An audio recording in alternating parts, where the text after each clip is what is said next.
Lubog pa rin sa baha ang ilang bahagi ng Laguna matapos madalasang bagyong Juan.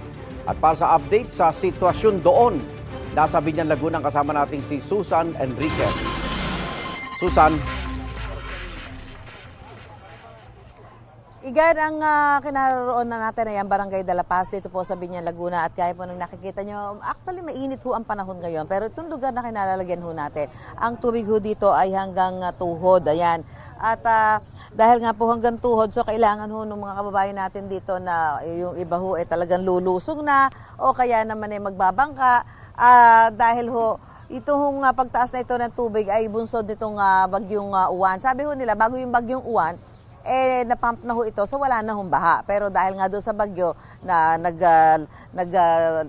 maraming tubig, nagdump ng maraming tubig, ito yung Laguna de Bay ay di kalayuan ho dito. So umapaw na naman, kaya ito ho ang resulta ngayon. So ang nakikita ho natin, yan, pakita lang natin dito kung gaano ho kalalim yan. Ayan.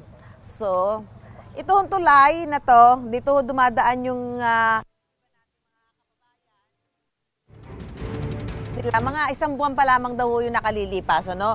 At tinatanong natin, sir, itong tulay na to, sabi niya mga isang buwan pa lang to, itong tulay? Isang buwan pa lang po yan. So kailan niyo tatanggalin to? Kapag nawala na yung baha, siyang tatanggalin po. Kailan po kaya huhupa itong tubig? Wala akong katiyakan dahil sa tuwing uulan, talagang kami nadadagdagan ng aming baha. Talagang tumataas pa rin po. Oo. So walang katiyakan kung kailan ho ito tatanggalin itong tulay. Dahil ito ay malaking tulong ngayon sa mga kababayan natin dito. Bagay po yan. Lahat nanggagaling dito sa loob ng Barangay de la Paz. Yan po ay kaloob ng ating City Hall. Oo, yan. Ito nakikita ho natin dito. Salamat, sir. Nakikita ho natin ito, mga estudyante. Ito si ma'am, papasok sa trabaho. Ma'am, ma'am, pakausap nga. Ay, ayan, no? Kailangan. Ay, ayun, oo. Naku.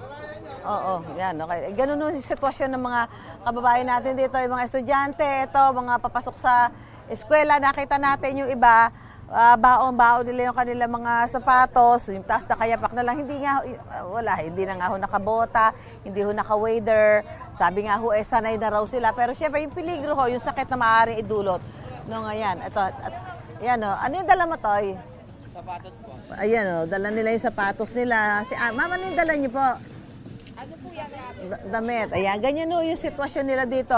Kung papasok sila ng trabaho, papasok ng eskwelahan, kailangan mag-adjust sila sa sitwasyon dito na ay yung medyo mataas nga ho yung tubig. Wala silang choice kung hindi lumusong dito sa tubig na ito, sumakay ng bangka o dumaan dito sa tulay na ginawa. Inilagay nila mga isang buwan pa nga lang daw ho ang nakakalipas. Ang nakakalungkot nga lang ho niyan, hindi ho nila alam kung hanggang kailan yung ganitong sitwasyon nila. So ngayon meron ho libreng sakay, isang 6x6 truck na nagbabalik-balik para lang ho maihatid yung mga nanggagaling dito sa loob nitong Barangay de la Paz, yung mga estudyante, mga pumapasok sa trabaho, para ho makatawid sila ng maayos, hindi ho mabasa yung kanilang mga suot na damit. Ayan.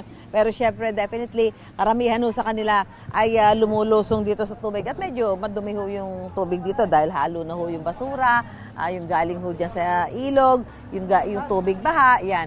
Yun na ho yung sitwasyon nila, yung inaalala lang natin dito, yung kaluluso nga ho nila, baka naman ho, magbigay ho ito ng karamdaman. Kaya importante pa rin po na alam nila yung mga tamang pag-iingat, alam nila yung mga dapat gawin para makaiwas sa mga karamdamang maaaring idulot kung lagi ho silang lulusong dito sa tubig baha nang walang anuman suot sa kanilang katawan o sa kanilang mga paa.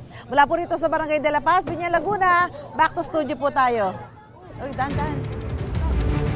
Madulas Igan, mauna ka sa mga balita, mag-subscribe na sa GMA Integrated News sa YouTube para sa iba't ibang ulat sa ating bansa.